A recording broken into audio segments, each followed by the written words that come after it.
Bueno, llegamos a esta última y cuarta clase que se titula La pseudo-historiosofía y la contemplación creyente de la historia. Hemos visto en las clases anteriores el surgir de la categoría Edad Media en el contexto del humanismo italiano del siglo XV, del humanismo anglo-flamenco del siglo XVI. Hemos visto cómo luego arraiga esa categoría a través del pensamiento protestante e iluminista. Y en la última clase hemos tratado la asunción y transformación de esa categoría en la mentalidad del romanticismo y en el post-romanticismo. Bien. Hoy nos toca, para terminar, volver al comienzo, porque esa categoría Edad Media forma parte de una visión general de la historia que podemos llamar visión tripartita de la historia, ¿sí? La antigüedad, la Edad Media, la modernidad. Pretende ser, como decíamos, una visión de la historia universal. Y tiene, además, tanto por su origen como por su desarrollo, una pretensión historiosófica. ¿Qué queremos decir con este término? ¿Qué es eso de la historiosofía? Como la misma palabra lo indica, se trataría de una sabiduría acerca de la historia, ¿no? Una sabiduría acerca de la historia. La palabra sabiduría aquí tiene una connotación y un peso peculiar. No se trata simplemente de tener cierta inteligencia de la historia. Se trata de conocer lo que podríamos llamar la clave de la historia, el principio rector de la historia. En esta visión tripartita tenemos esa pretensión. Al contemplar la historia desde la visión tripartita, lo que se pretende es que ahí tenemos la clave para comprender la totalidad de la historia. Es decir, hay una pretensión sapiencial. Y esta pretensión sapiencial le viene a esta visión tripartita de su origen. En su origen es auténticamente sapiencial. ¿Por qué? Y porque es una visión teológica de la historia arraigada en la revelación bíblica.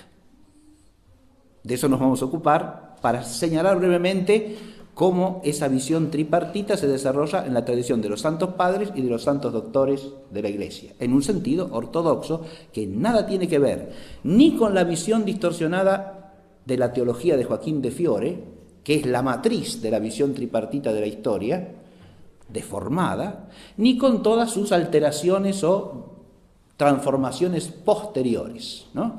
Las transformaciones posteriores de la visión de Joaquín de Fiore, de la visión joaquinista, están ampliamente historiadas en la obra de Henri de Lubac, que se titula La posteridad espiritual de Joaquín de Fiore.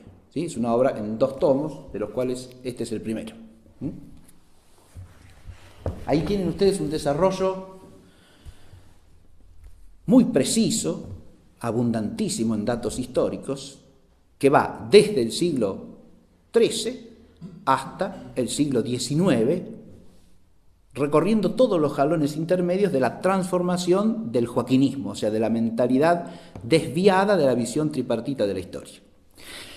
¿En qué consiste ese desvío? Yo ya lo he explicado, pero voy a retomarlo brevemente para que quede claro eso.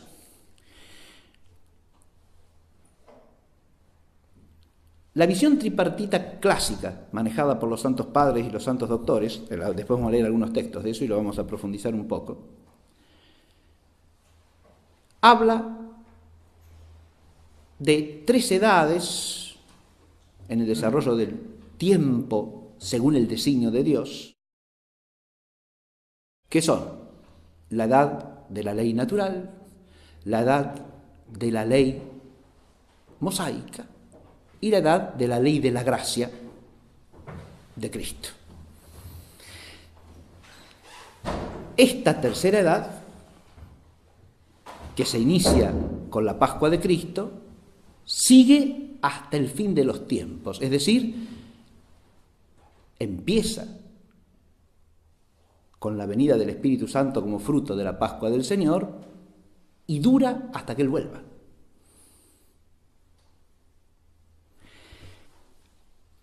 ¿Qué es lo que hace Joaquín? Demora, desplaza la venida del Espíritu Santo. El Espíritu Santo todavía no vino.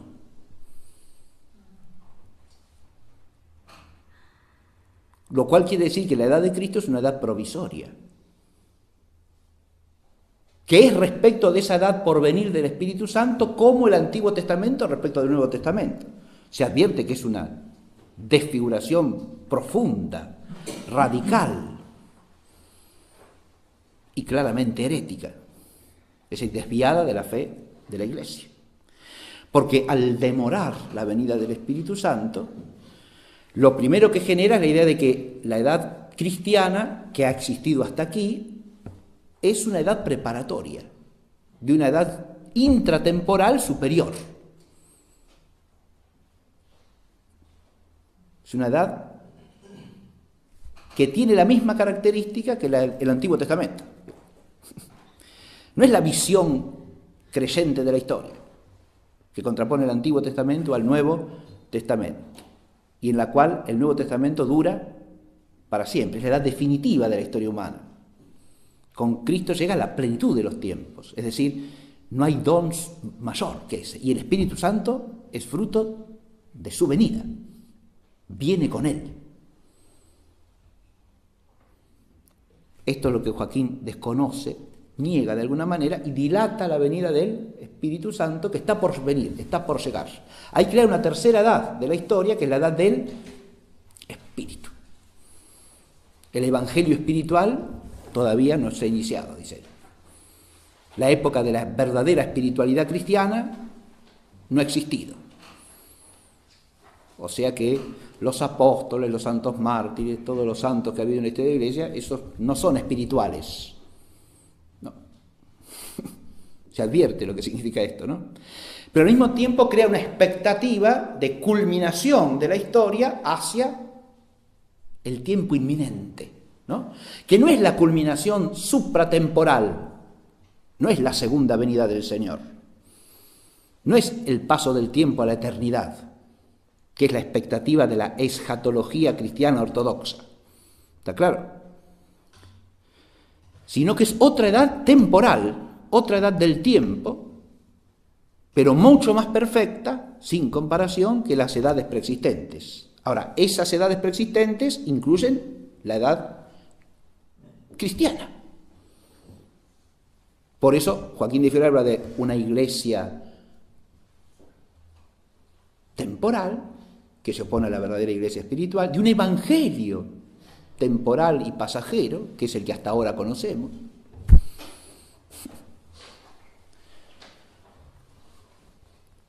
Esta es la visión joaquinista. Esa visión tiene, como dijimos también en la primera clase, un anzuelo. Porque hace de la generación que está diciendo eso la protagonista de la culminación de la historia. ¿Está claro? Porque viene ahora, está llegando ahora con nosotros. ¿Se ve? Y esto es lo que enlaza claramente, el enlace genealógico preciso lo tienen en la obra de Lubac. Yo no me voy a detener en eso porque es largo y complejo, ¿no? Pero es clara la vinculación, ¿no?, entre esa idea y toda forma de modernismo, ¿sí? ¿El modernismo qué es? La postulación de una edad moderna, que empieza con nosotros, está empezando ahora, que es la culminación de la historia, que trae una novedad inaudita, superadora radicalmente de todo lo que ha sido hasta aquí. ¿Se entiende? Esa edad superadora de todo, que es la edad del espíritu de Joaquín, ¿no?, está siempre asociada a una espiritualidad, a una iluminación que todavía no ha venido. Si es entendida en sentido de alguna manera sobrenatural, todavía sigue siendo una idea teológica, desviada, pero teológica. Lo que sucede entre el siglo XVII y XVIII es que esa misma idea se seculariza y se inmanentiza. ¿Qué quiero decir con esto? Que ya no es el Espíritu Santo que irrumpe, sino que es una fuerza inmanente a la humanidad la que lleva las cosas a su última instancia superadora. ¿Está claro esto? Es la razón humana, es el progreso de la razón, ¿se advierte? Es la revolución liberadora. Adquiere distintos nombres esto, pero está siempre pensada como una realidad que viene desde dentro del tiempo. Obviamente, para pensar eso al tiempo de alguna manera hay que divinizarlo, que es lo que hace todo historicismo. El historicismo identifica la historia con Dios. Es básicamente eso. ¿Está claro lo que digo? Por lo tanto, lo que pasa en la historia, en su inmanencia, eso es lo que Dios quiere y lo que Dios hace, porque Dios es la historia. El arquetipo de esto es la mentalidad hegeliana, pero Hegel no hace más que expresar una manera de pensar que en su tiempo ya está ampliamente extendida. Cuando él dice estas cosas a comienzos del siglo XIX, cuenta detrás con toda una línea de predecesores, que son los grandes pseudohistoriósofos iluministas y románticos, que piensan así. Claro, con matices distintos, porque entre los románticos hallamos un mayor espiritualismo de carácter religioso, fuertemente religioso, incluso hasta piadoso, creyente. Un caso curiosísimo, por ejemplo, es el de Joseph de Maistre, que analiza Derrida, que habla. Joseph de Maistre es tenido como uno de los grandes autores de la contrarrevolución francesa. Joseph de Maistre tiene una visión de la historia claramente joaquinista, porque lo que postula es un nuevo cristianismo superador de toda la historia posterior. De hecho, en su juventud fue iniciado en 2 sectas masónicas distintas, conservando muchos elementos del pensamiento iluminista de la masonería. Fíjense que el nombre mismo de iluminismo es ya joaquinista. Y nos lleva a otro contrafuerte de esta mentalidad historicista, que es el gnosticismo. Yo dije que hay que divinizar la historia para sostener esta visión, ¿no? De alguna manera, explícita o implícitamente, pero hay que divinizarla, hay que convertirla en lo absoluto. Algunos lo harán en un sentido panteísta, otros lo harán en un sentido materialista, como Marx. Pero la historia es lo absoluto, porque no hay nada fuera de la historia. La historia es todo. Es el principio y es el fin. ¿Está claro? Ese es el inmanentismo radical del historicismo inmanentizado, o la pseudohistoriosofía inmanentista. Pero tiene que haber alguien que reciba la iluminación para tener esa sabiduría, ¿no? O sea, esa iluminación, como he dicho, o es entendida como un don que viene de lo alto, lo cual no la salva del carácter herético, digo así, ¿no? Pero es entendida en una estructura de relación entre lo natural y lo sobrenatural, o es entendida como una iluminación puramente racional y puramente inmanente a la historia. ¿Está claro? Y esa es la del hombre ilustrado, la del hombre que ha alcanzado la madurez a través del proceso de la historia. ¿Está claro? Es la concepción kantiana, es la concepción hegeliana, es la concepción marxista. ¿Se ve? He mencionado 3 grandes pseudo-historiósofos de los siglos XVIII y XIX. Kant, en su filosofía de la historia, en su tratado de la paz perpetua.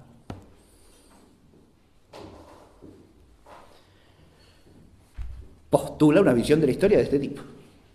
La modernidad, que es la racionalidad auténtica, viene a traer ¿qué? La salvación de la humanidad. ¿Que la opera quién? El hombre mismo. Porque el hombre en realidad se identifica con Dios. Dios no opera sino a través de quién? Del hombre y de la razón humana. ¿Está claro? Y a través del progreso histórico que llega a su tercera y definitiva edad, la edad de las luces, la edad de la madurez racional del hombre y de la humanidad, vendrá el bien de la paz perpetua, por ejemplo. Fíjense. Ahí se ve bien la inmanentización que se opera en categorías de origen teológico, pero que se hacen seculares, ¿no? La requies eterna de la teología y de la liturgia, el descanso eterno, la paz perpetua, se transforma en un bien inmanente, temporal. ¿Está claro? La paz perpetua entre todos los hombres en la tierra, en el tiempo. Este tipo de secularización e inmanentización de las categorías teológicas se dan en todos ellos, ¿sí? Hay pseudo-mesianismo, pseudo-paraíso. O sea, las grandes categorías de la historia se meten en el tiempo bajo una figura o bajo otra figura.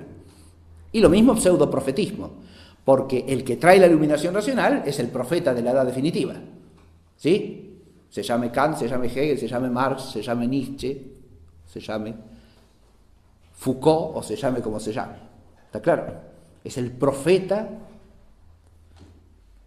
de la instancia definitiva de la historia. En él se revela la clave de la historia, ¿no? Ahí está la pseudohistoriosofía, ¿se advierte?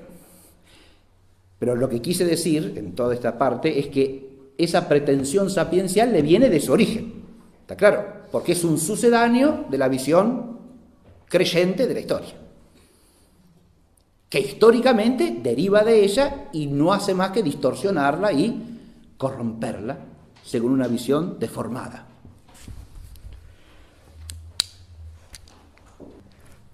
Pero frente a esto, esta sería la primera parte de la clase, ¿no?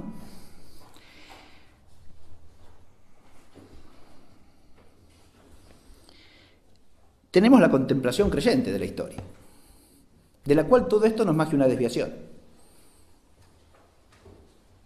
Esto es importante retenerlo, ¿por qué? Porque a veces se dice, bueno, el pensamiento de todo este pensamiento de estas cosas, de todos estos siglos, XVIII, XIX, nos da un sentido histórico, nos permite ver la realidad histórica. Es al revés. La historia vista auténticamente y sapiencialmente es la historia desde la luz de la fe y desde la sana teología. Esto no es un descubrimiento de algo nuevo, la pseudohistoriosofía, es la corrupción de algo anterior y superior. ¿Está claro lo que digo? Que tiene sentido de la historia, sí, pero el sentido de la historia lo hereda y lo toma ¿de dónde? Y de la tradición cristiana. ¿Claro? ¿Eso se daba en las universidades en Francia? Y en todas. Esas visiones empiezan a circular, no en las universidades, esas visiones, la literatura de estas que compone estas visiones depende de la época que hablemos, pero si hablamos del siglo XVIII, XIX, básicamente la literatura esta es extrauniversitaria y empieza a entrar en la universidad con ciertos autores, digamos, ¿no? Por ejemplo, Kant, en universidades no de gran relevancia universal, ¿no? Lo que pasa es que las universidades, eso es del curso próximo, pero las universidades, a partir de la Revolución Francesa, sufren un corte drástico en su estructura, recordemos que la universidad tradicional en Francia, por ejemplo, deja de existir con la Revolución. Y después se restaura con Napoleón en una mentalidad ya revolucionaria, ¿no? Ahí empiezan en las universidades modernizadas, digamos así, a circular todas estas cosas ampliamente, eso sí. Pero en su origen no es un pensamiento propiamente universitario, digamos. Joaquín de Fiore tampoco enseñaba en ninguna universidad, era un abad cisterciense de Calabria, ¿está claro? No era un profesor de ninguna universidad, de ninguna escuela superior importante de la época, ¿sí? Escribía cosas, es un escritor importante, ¿sí? Es un teólogo que escribe, que compone obras que circulan en su tiempo, ¿no? Ampliamente.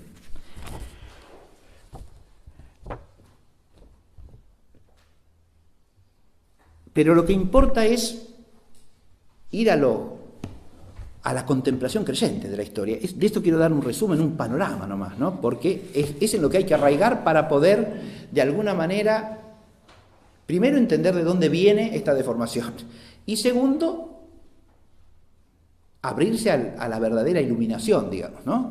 Sí, el concepto de iluminación es un concepto también cristiano, Hay iluminación, sí. San Buenaventura habla siempre de las iluminaciones que puede recibir el alma, ¿no? Desde la iluminación de la razón hasta la luz de la visión beatífica, ¿no? Ascendiendo por escalas, ¿no? La luz de la razón, la luz de la fe, la luz de la sabiduría teológica, la luz de la contemplación mística y finalmente la luz de la visión beatífica, ¿no? Son iluminaciones que el alma puede recibir de Dios, ya sea por naturaleza, ya sea en el orden sobrenatural. Cuando los santos padres hablan de los reinos de la historia o de las edades del tiempo, hay dos visiones clarísimas, que las resume San Agustín en un parrafito del De Trinitate que voy a leer. En la sexta época del género humano, vino al mundo el Hijo de Dios y se hizo Hijo del Hombre para rehacer en nosotros la imagen de Dios. Nos encontramos en la actualidad en esta sexta época, ora se distribuya por milenios de años en cada período, ora en espacios de tiempos históricos e insignes recordados en las Escrituras Santas. La primera edad, ahora viene la enumeración de cómo llegamos a la sexta, ¿no? La primera edad corre desde Adán hasta Noé. La segunda llega hasta Abraham, o sea, de Noé a Abraham. El evangelista Mateo distingue luego, ahora, estas dos edades, que las toma del Antiguo Testamento, ¿no? Desde Adán hasta el diluvio, hasta Noé, desde Noé hasta Abraham, es decir, hasta la promesa y el inicio de la tradición patriarcal que lleva a la formación del pueblo de Israel, ¿no? Y ahora siguen las etapas marcadas por la genealogía del Señor en el Evangelio de Mateo, capítulo 1. ¿Sí? Por eso dice acá Agustín, el evangelista San Mateo distingue luego desde Abraham hasta David, desde David hasta la transmigración de Babilonia y finalmente desde allí hasta el parto virginal. Por consiguiente, el nacimiento del Señor, ahí tenemos 5, ¿no? ¿Se ve? Por consiguiente, el nacimiento del Señor inaugura la sexta época que se prolongará hasta el fin oculto de los tiempos. Lo llama fin oculto porque el mismo Evangelio, por boca del Señor, nos dice, no me ha sido dado el decir el día y la hora. ¿Está claro? Es el fin oculto de los tiempos. Bien. Esta es la visión de las 6 edades. San Agustín, en el De Civitate Dei, dice que junto con la sexta edad corre la séptima, porque así como el séptimo día de la creación es el día del descanso, hay una séptima edad, que es la del reposo de los bienaventurados mientras dura el tiempo. ¿Está claro? Es decir, ya la séptima edad, que es la de los que van ingresando en la eternidad, pero mientras dura la historia, ¿no? Esa corre pareja con la sexta, dice San Agustín. Y después vendrá el octavo día, el octavo tiempo, que es el tiempo de la glorificación final de toda la creación, cuando el Señor vuelva. Esta es la visión. Esto lo dice San Agustín, pero aparecen muchos otros padres anteriores y posteriores. ¿Está claro? Pero hay una visión todavía más extendida que esta, que ahora es la que va a decir ahora San Agustín a continuación, en las líneas que siguen.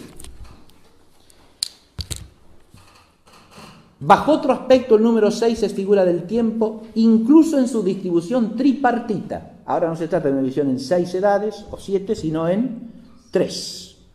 El primer periodo tuvo lugar antes de la ley, o sea, antes de la Torá mosaica, ¿no? El segundo bajo la ley y el tercero bajo el imperio de la gracia. Son las 3 edades que yo dije hace un rato, ¿no?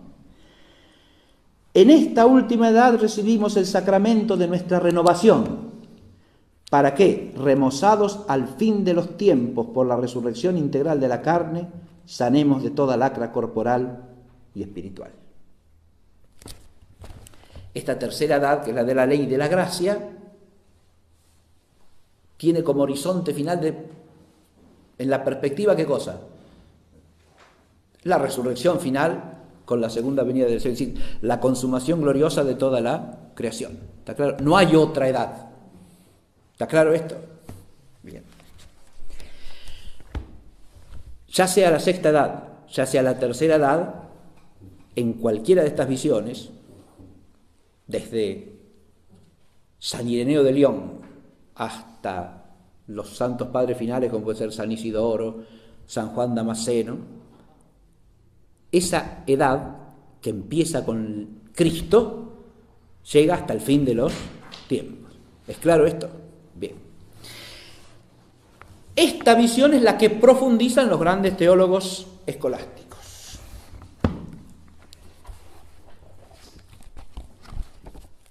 Un gran teólogo del siglo XII, que se llama Ruperto de Deutz, un abad benedictino alemán de una abadía cercana a Colonia, en el Rin, ¿no? Ruperto de Deutz es uno de los más grandes teólogos del siglo XII. Anterior a Joaquín de Fiore. ¿Sí? Joaquín de Fiore es del final del siglo y muere a comienzos del XIII. En una obra que se llama De Trinitate et Operibus Eius, es decir, sobre la Trinidad y sus obras, dice Ruperto lo siguiente: la obra de la Trinidad divina, desde la creación del mundo hasta su fin, se divide en tres partes. Tenemos una visión tripartita acá, ¿no? La primera parte abarca desde la emisión de la luz primitiva hasta la caída del hombre. Es otra perspectiva esta. La primera parte es la obra de la creación, ¿sí? Hasta la caída de Adán. Esto tiene antecedentes en la patrística también, ¿eh? Yo dije San Ireneo la primera edad la concibe así. ¿Está claro? San Agustín esto lo pone antes de las edades de la historia, ¿sí? Porque hace empezar el tiempo de la historia después de la caída, es decir, con Adán. ¿Se ve? Desde la creación del mundo hasta su fin se divide en tres partes. La primera parte abarca desde la emisión de la luz primitiva hasta la caída del hombre. La segunda, desde esta caída del primer hombre hasta la pasión del segundo hombre, Jesucristo, Hijo de Dios. La tercera, desde la resurrección de Cristo hasta la consumación del siglo, es decir, hasta la resurrección general de los muertos. Es la visión clásica, que se ve y propia de la fe ortodoxa. Tenemos una primera edad, la de la creación; una segunda, el hombre caído; una tercera, el hombre redimido por Cristo. ¿Está claro? Son las tres edades que menciona Ruperto. La división de las edades en Ruperto es muy teológica, porque la primera división parece estar centrada en la antítesis paulina del primer Adán y el segundo Adán, ¿no? ¿Está claro? Y la segunda, en el tema también paulino, de la resurrección de Cristo y la resurrección de todos los hombres al fin de los tiempos. ¿Se ve? Una visión profundamente teológica, luminosa. Y la primera parte es la obra propia del Padre, la segunda, la del Hijo, la tercera, la del Espíritu Santo. Acá está la apropiación que se hace a las tres divinas personas. ¿Se ve? Digo apropiación, esto es un tema teológico, recuerden, ¿no? Cuando se habla de apropiaciones es porque se le atribuye a una de las personas divinas lo que es común a las tres. Recordemos que hay un principio teológico que dice que todos los efectos ad extra son comunes a las tres divinas personas, son de la Santísima Trinidad: la obra de la creación, la obra de la redención, la obra de la santificación.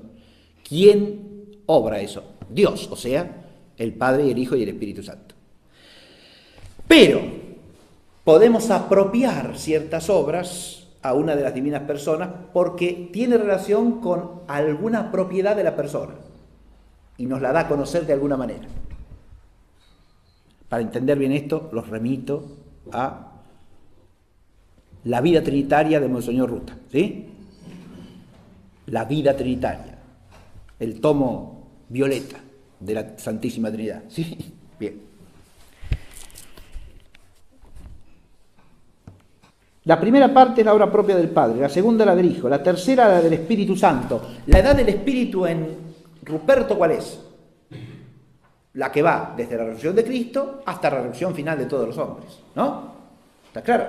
Es la edad esa es la edad del Espíritu, claro, desde que vino el Espíritu en Pentecostés hasta que el Señor vuelve. Esa es la edad del Espíritu, no la ilusoria tercera edad todavía no llegada de Joaquín de Fiore.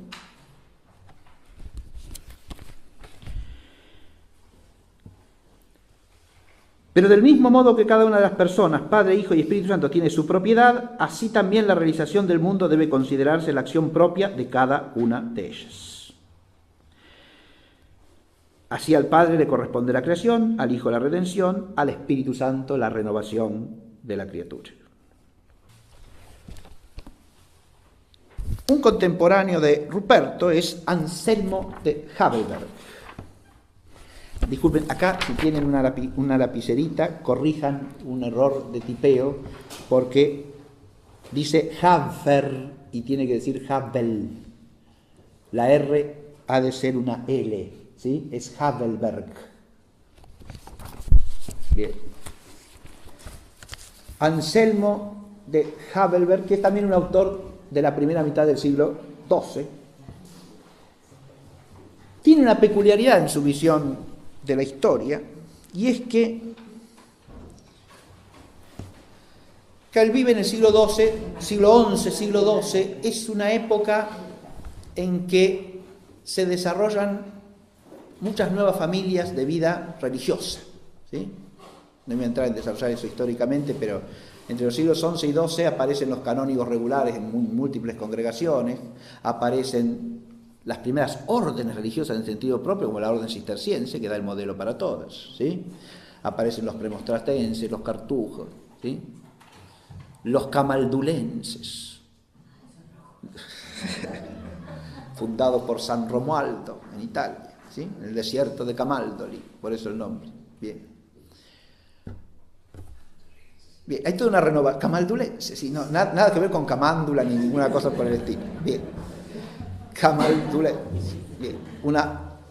Son una rama de la familia benedictina que acentúa el aspecto eremítico de la vida monástica. ¿Sí? El ideal de los camaldulenses es eremítico.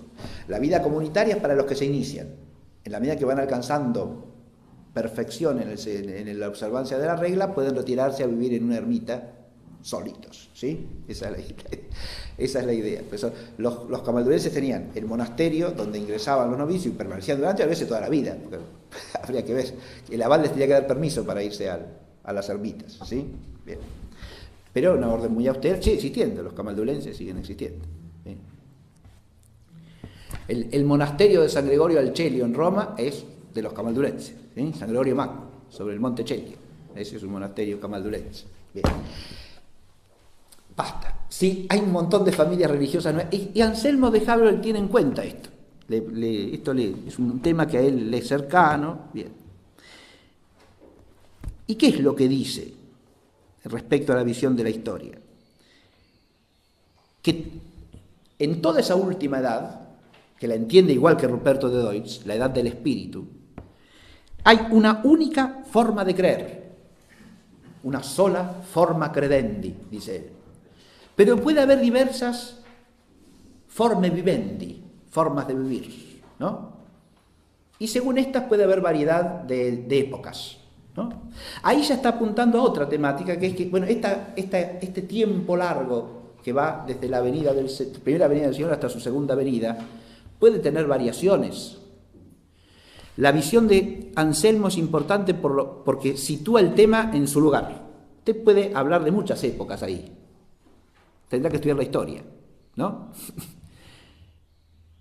Pero él da un principio fundamental. Hay una única forma de creer.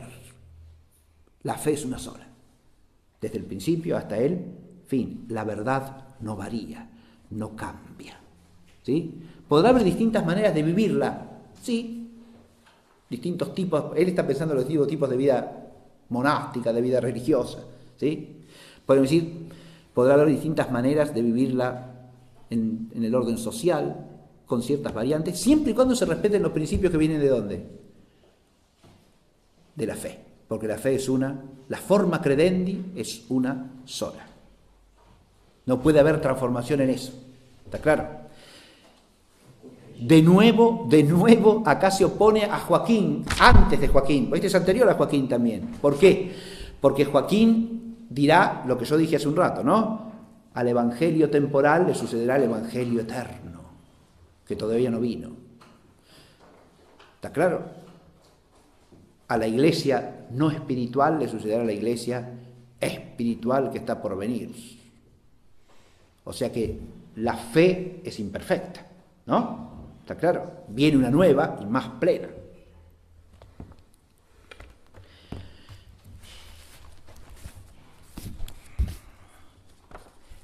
Estos autores que he mencionado son anteriores a Joaquín. Pero en cambio los grandes santos doctores del siglo XIII lo conocen a Joaquín. Y acá no podemos sino mencionar a los dos mayores, es decir, San Buenaventura y Santo Tomás. ¿Se ocupan del tema? Sí, señor. Y muy bien, por supuesto. San Buenaventura retoma la visión agustiniana con toda claridad y le hace algunos añadidos propios. Pero si uno va al Breviloquio, el Breviloquio es una obra en que San Buenaventura hace una especie de síntesis de toda la teología. Una obra breve, Breviloquio se llama, discurso breve, ¿no? Es una síntesis teológica brevísima. La escribió él para los frailes franciscanos, para que tuviesen una base de formación teológica sólida, ¿no? El Breviloquio.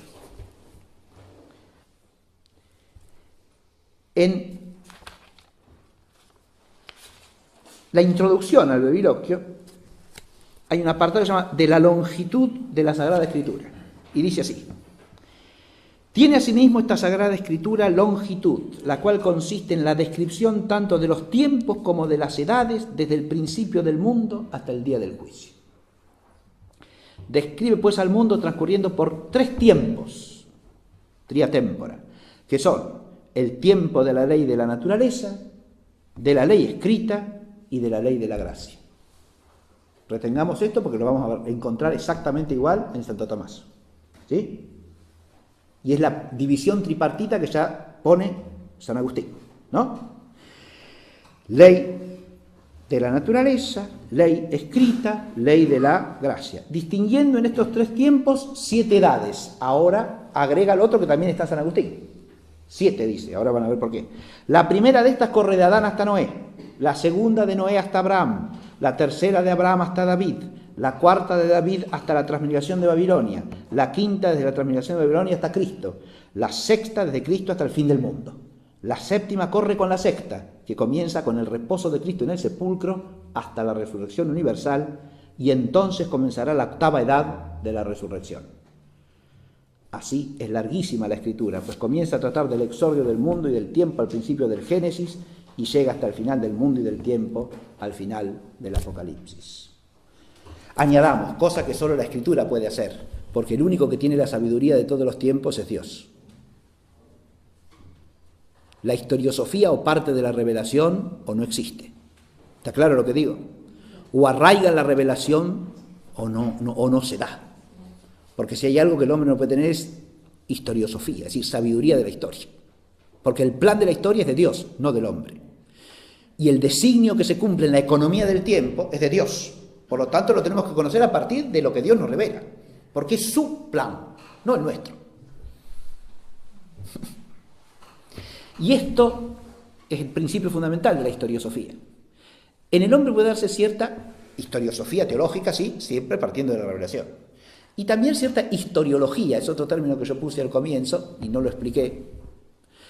Pero la historiología ya la podríamos ubicar en el plano del conocimiento racional, en cuanto el hombre razonando con su logos acerca de la realidad histórica, es lo que ya decía Tucídides, ¿no? Puede encontrar ciertas constantes en la historia, ciertos principios en los que convergen la variedad singular de los hechos con la naturaleza humana. Y entonces puede haber cosas que sean constantes, cosas que recurran en la historia, ¿no? Y bueno, la reflexión sobre la historia puede dar lugar a que el hombre perciba algunas de estas cosas. siempre con suma prudencia, con cautela y estudiando la historia con la mayor objetividad que sea posible, ¿no? Que es lo que las visiones pseudo-historiosóficas y pseudo-historiológicas, que también las hay, no hacen, sino que le imponen al conjunto de los hechos históricos ciertos presupuestos o ciertos prejuicios que hay que ver de dónde salen, ¿no? Ahora, San Buenaventura dije que complica un poco esto, y esto lo hace en otra obra, no en el Breviloquio, que es un resumen teológico básico, sino en las Colaciones in Hexaemeron. Las Colaciones in Hexaemeron son una serie de discursos que dio San Buenaventura en la Universidad de París para refutar lo que llamó en el siglo XIII el averroísmo latino, representado por Siger de Brabante y Boecio de Dacia, que eran aristotélicos estrictos que separaban de alguna manera la filosofía de la luz de la fe. Y contra estos hablaron en París nada más y nada menos que San Buenaventura, Santo Tomás de Aquino y San Alberto Magno, el tercero en llegar. Bien, porque estaba en Alemania, trabajaba mucho, muchas tareas. Y cuando llegó a París Alberto ya se habían muerto los otros dos. Sí. San Alberto era el más viejo de los tres, ¿sí? Pero San Buenaventura y Santo Tomás se murieron cerca de los 50 años y San Alberto Magno llegó a los 80 más o menos, ¿sí? Cuando empieza San Alberto a hablar de los averroístas en París, dice que lo primero que viene a la mente es la muerte de mi discípulo Tomás. Bien. Entonces, bueno, ahora volvamos acá.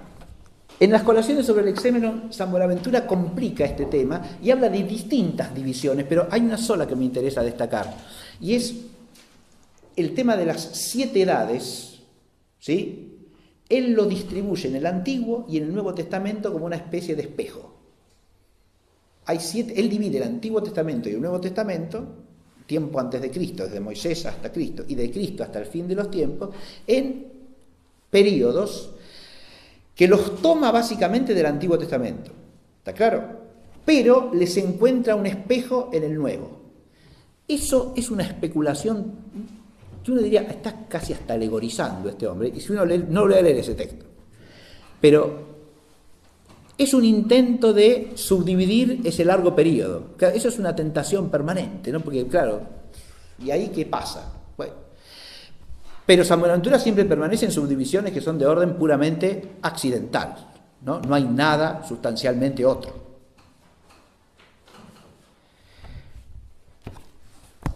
Y vamos a terminar con Santo Tomás. Santo Tomás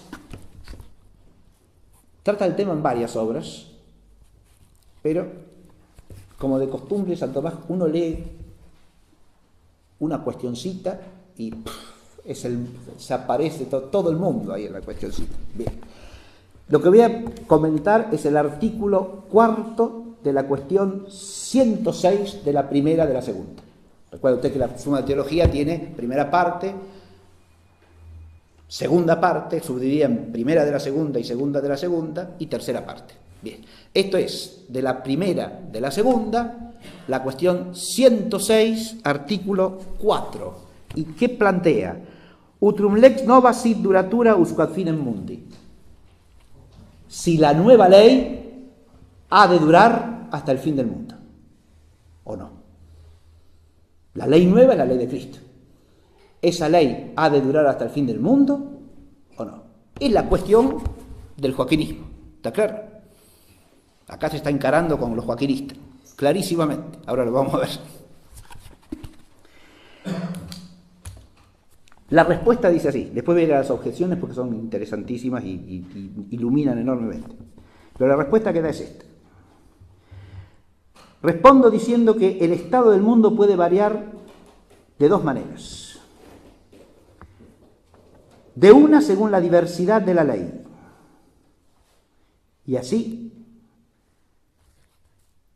ha sido estatuido que a la ley nueva no le suceda ningún otro estado.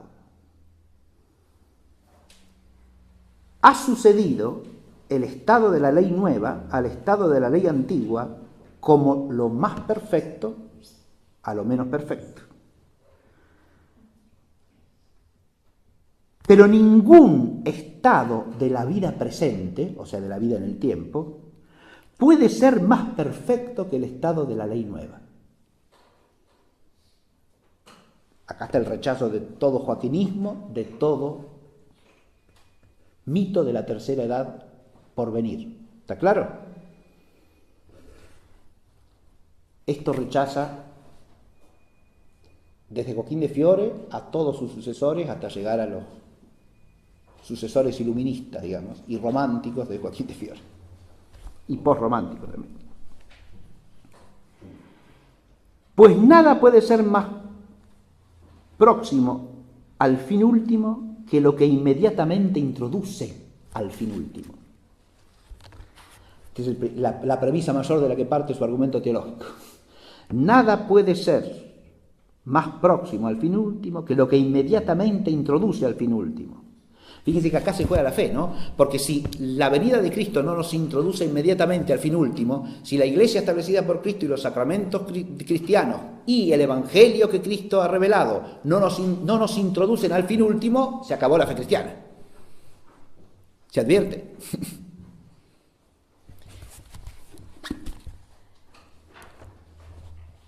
Pero esto es lo que hace la ley nueva. Y dice el apóstol a los Hebreos 10, 19 y siguientes: teniendo pues, hermanos, confianza en el acceso de los santos en la sangre de Cristo, que os ha iniciado en el nuevo camino, accedamos a él. Fíjense que lo que está en juego acá, como dice, es una cita magnífica desde el punto de vista teológico, porque ¿qué es lo que nos aproxima al fin? La sangre de Cristo, dice acá el texto de la epístola a los Hebreos. ¿Está claro? Es la sangre derramada por Cristo en la cruz la que nos hace inmediatamente próximo el fin. Es su misterio pascual. ¿Está claro? Eso es lo que nos abre el acceso al fin. No hay que esperar ningún acontecimiento posterior superador de este. ¿Está claro? De donde no puede haber ningún estado más perfecto en la presente vida que el de la nueva ley.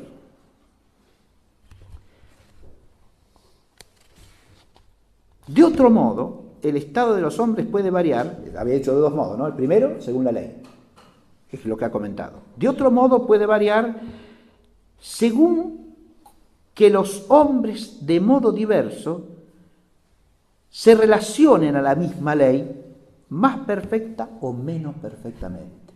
Fíjense ustedes, esto es maravilloso. Porque las variedades de la historia en todo ese último periodo, ahora no es hacer periodos, marcar etapas, eso puede ser más o menos interesante, pero siempre precario, opinable, objetable, porque es meterse en el abigarrado, complejísimo mundo de las singularidades históricas. ¿Está claro? ¿Cómo marcar etapas ahí? Y bueno, hay que acotar, hay que restringirse a procesos muy delimitados y estudiarlos bien. Y se pueden marcar algunas etapas, ¿no? Pero acá Santo Tomás dice algo mucho más profundo. ¿Qué es lo que varía en todo ese tiempo? El modo en que los hombres nos relacionamos con esa ley. Eso sí, es el tema de San Agustín y la ciudad de Dios, el conflicto de las dos ciudades, ¿sí? Los hombres nos podemos aproximar a esa ley, cumplirla más o menos plenamente, separarnos de ella, oponernos a ella. Eso es la otra fuente de variación en la historia, dice Santo Tomás. Claro que sí. Esa es la otra fuente principal de variación en la historia.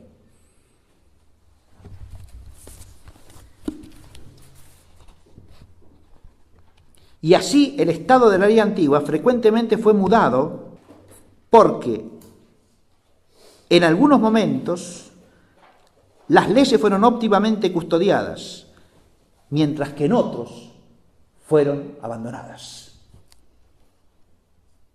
Hay que leer toda la profecía del Antiguo Testamento y es así, ¿no? Hay momentos donde el pueblo de Israel se aproxima al cumplimiento de la ley, otros en que se aleja, ¿sí? Así también en el estado de la ley nueva se diversifican, según los diversos lugares y tiempos y personas, en cuanto a que más o menos perfectamente se tengan las leyes, ¿no? Por la gracia del Espíritu Santo. ¿Está claro? Según los lugares, los tiempos y las personas. Este es un panorama maravilloso de contemplación de la historia el que está trazando acá Santo Tomás. ¿Se dan cuenta? Esto es lo que hay que contemplar en la historia teológicamente.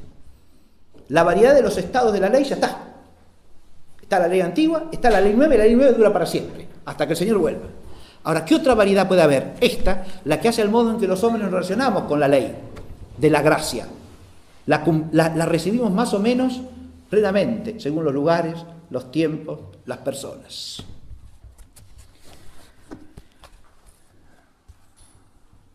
Pero no ha de esperarse que exista algún estado futuro en el cual se tenga una gracia del Espíritu Santo más perfectamente que la que se ha tenido hasta aquí. Esto va directamente contra Joaquín, ¿sí? Dice, al comentar este texto, Henri de Lubac, acá cae la espada rigurosa, dice, sobre Joaquín de Fiori. Y es así, está clarito esto, ¿no? No se ha de esperar ninguna otra perfección mayor de la gracia del Espíritu Santo. Máxima en relación a la recibida por los apóstoles, que fueron depositarios de las primicias del Espíritu, esto es, en el tiempo de su mayor abundancia, como dice la glosa a Romanos 8:23. Santo Tomás en otros textos hace hincapié en esto. También comenta de Lubac que eso es una especie de palazo a cierta tendencia que tenían los franciscanos ya en el siglo XIII a poner la figura de San Francisco a la par de la de los apóstoles. Y Santo Tomás dice, existen en nuestros días algunos que se entusiasman con santos recientes y los ponen al nivel de los mismos apóstoles. Eso es inaceptable y es impío. Y lleva razón. Porque desde el punto de vista teológico, aún en el ámbito hagiográfico hay una estructura que respetar, ¿sí? Usted no puede poner a nadie al nivel de la Santísima Virgen María, no, señor. Ni de Juan el Bautista tampoco, ni de San José, ni de los apóstoles, por santo que sea, ¿sí? Porque fíjense que esas, podríamos llamarlas desmesuras, en principio, que pueden derivar eventualmente en cuasi idolatrías de algún santo particular, pueden dar lugar a una forma de joaquinismo también. ¿Por qué el joaquinismo circuló entre los franciscanos de los siglos XIII y XIV? Porque entendían que con San Francisco y con la orden franciscana había llegado una nueva edad de la historia. Ah, no, mijo, no. San Francisco y la orden franciscana son una cosa buenísima, pero no inician ninguna edad de la historia, y mucho menos la verdadera edad del espíritu. ¿Está claro? Bueno, ese fue un tema complicado. Lo que se llama el espiritualismo franciscano tiene esta desviación y tuvo que ser severamente corregido. El propio San Buenaventura se encarga de eso, como general de la orden, ¿sí? Porque en tiempo de San Buenaventura estaba revuelto el avispero, ¿sí? Y él lo hace en general para que salve ese problema, ¿sí? Entre otros. Y aún no, sí, franciscanos u otros, ¿sí? Digamos que después de los franciscanos, Joaquín de Fiori no era franciscano, pero interpreta la reforma cisterciense a la que él pertenecía como el inicio de la nueva edad, ¿sí? Y después vienen otros, no hace falta que nombremos, pero si usted identifica su propio movimiento con la última edad de la historia universal, estamos en pleno joaquinismo desbocado, ¿no? ¿Sí? No hace falta llegar hasta ahí, pero puede haber deformaciones, que es lo que critica Santo Tomás. La plenitud del espíritu está, la mayor abundancia está al comienzo, ¿no? Esto es importantísimo también, que inspira un espíritu de reverencia a los antiguos, ¿no? Que es lo común de toda la tradición escolástica y de la buena tradición cristiana. Ya termino. Ahora, para terminar, voy a decir solamente una cosa que dejé, porque me parece que es más clara ponerla ahora, que es el punto E de la parte 1. Uno puede plantearse por qué el joaquinismo ha tenido tanta permanencia estructural. Bueno, hay raíces humanas, claramente, ¿no? Pero desde el punto de vista teológico uno puede contemplar esas raíces humanas en una perspectiva más profunda. Y yo partiendo de las virtudes teologales he puesto ahí, primero, el joaquinismo implica una desesperanza, en el sentido de la esperanza teologal, Porque la esperanza teologal está puesta en la bienaventuranza eterna. El objeto formal de la esperanza es Dios como fin último que ha de ser alcanzado por su gracia. Por eso es confianza en la gracia de Dios que nos lleva hacia Él. ¿Está claro? Hacia Él. No hacia el tiempo en que vivimos como concibiéndolo como si fuese la felicidad última de la humanidad. ¿Se entiende? Ahí hay una desesperanza en el sentido de que en lugar de tener puesta la esperanza suprema en el más allá, se la tiene puesta en el más acá. Eso es clarísimo en todo el inmanentismo pseudo-historiosófico. Pero además de eso, hay una desubicación de la esperanza. ¿Por qué? Porque la esperanza ahora se pone en el tiempo, ¿no? Y eso genera el espíritu de frustración que nos invade por todos lados en los tiempos recientes, ¿no? Es decir, si usted pone la esperanza en el mundo y en el tiempo, se va a ver defraudado necesariamente, lo quiera o no lo quiera. ¿Sí?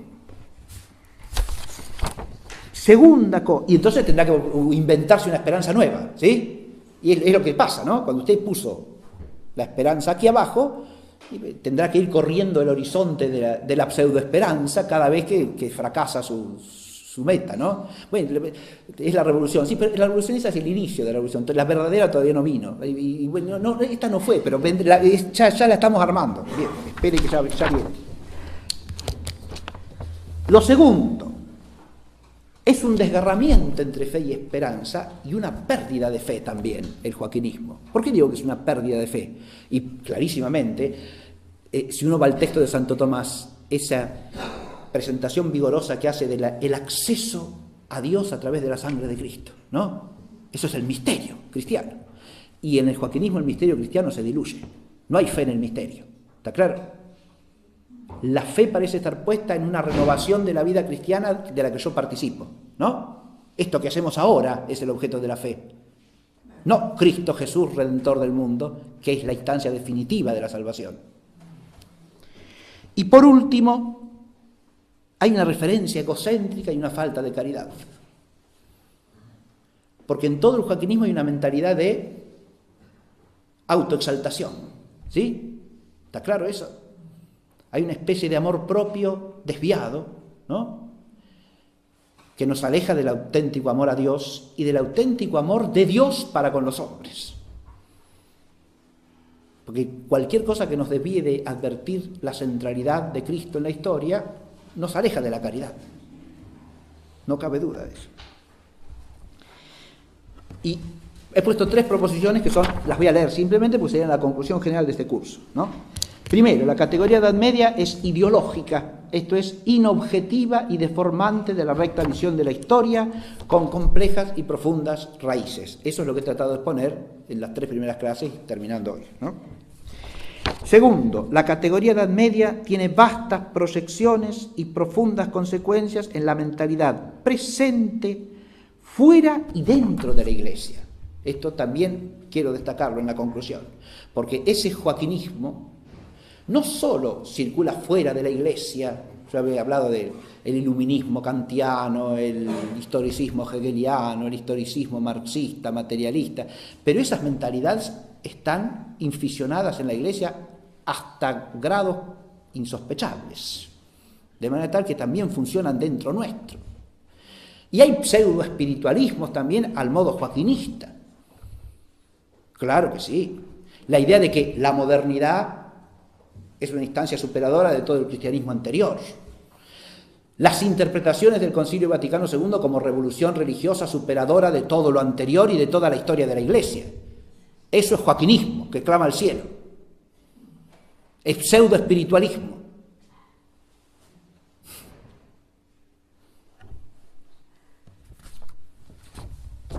Incluso hablar del concilio como un nuevo Pentecostés, lo cual es una expresión rayana, no en el joaquinismo, pero sí en una deformación de la visión de la historia, porque no puede haber otro Pentecostés.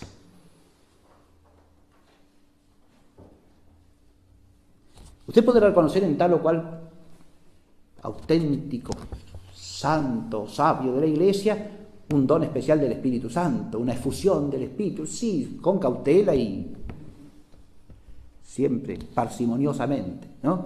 Pero no atribuir a una edad de la historia de la Iglesia el ser un nuevo Pentecostés, porque eso también, por lo menos, huele a joaquinismo.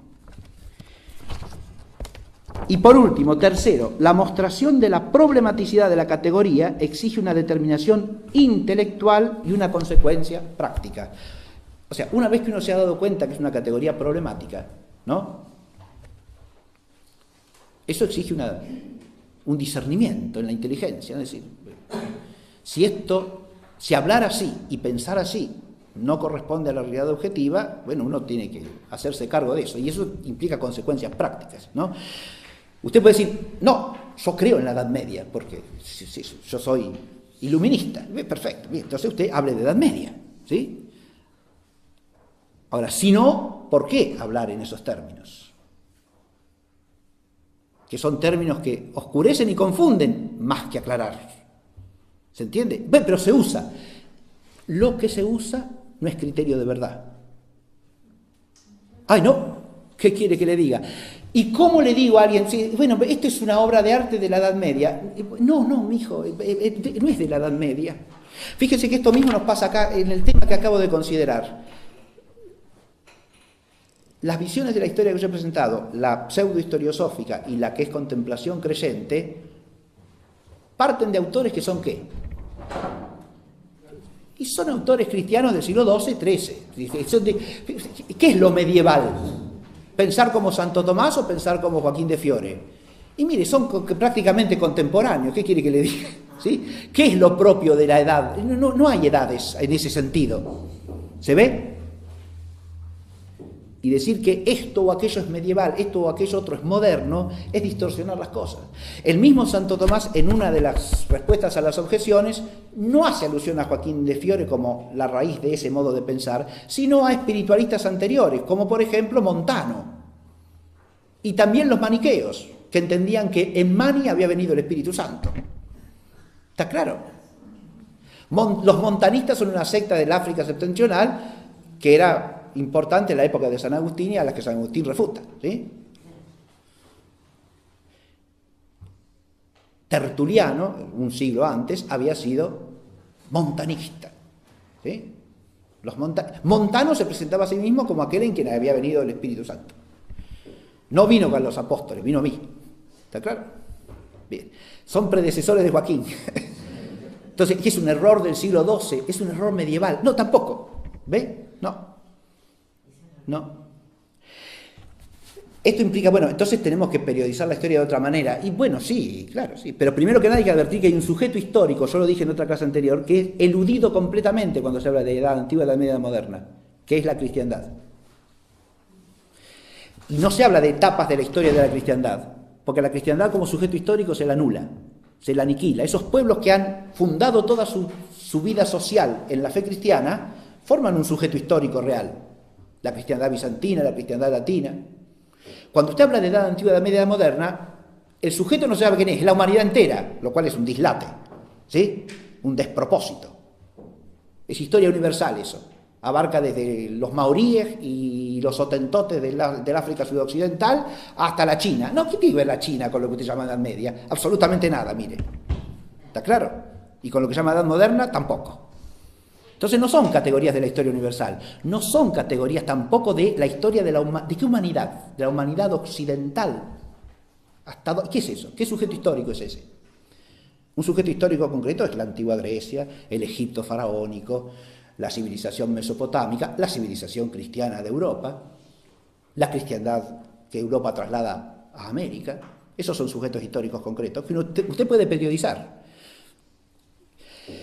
A veces para hablar casi es inevitable usar el epíteto, porque si usted quiere hacer alusión a cierto autor y sabe que el otro está pensando que es un medieval, dice, bueno, el fulanito de un autor de la Edad Media. Pero, ¿cómo? Acá habría muchas cosas, pero ¿cómo diferencio yo en cualquier aspecto, ¿no? La historia de la literatura, la historia de la filosofía? ¿Quién es medieval? El que es teocéntrico. ¿Qué sé yo? ¿Y qué quiere decir eso? Entonces Aristóteles es un medieval.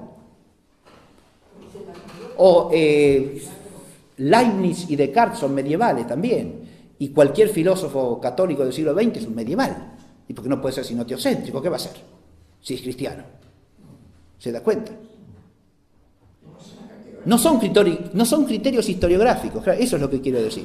Bueno, espero que el curso sirva para reflexionar, porque esa es la finalidad, ¿sí? Y si en alguna manera puede iluminar en relación con este discernimiento y esta cuestión práctica del uso del lenguaje historiográfico o pseudohistoriográfico, me parece que se justifica el cursito que hemos hecho, ¿eh? Muchas gracias.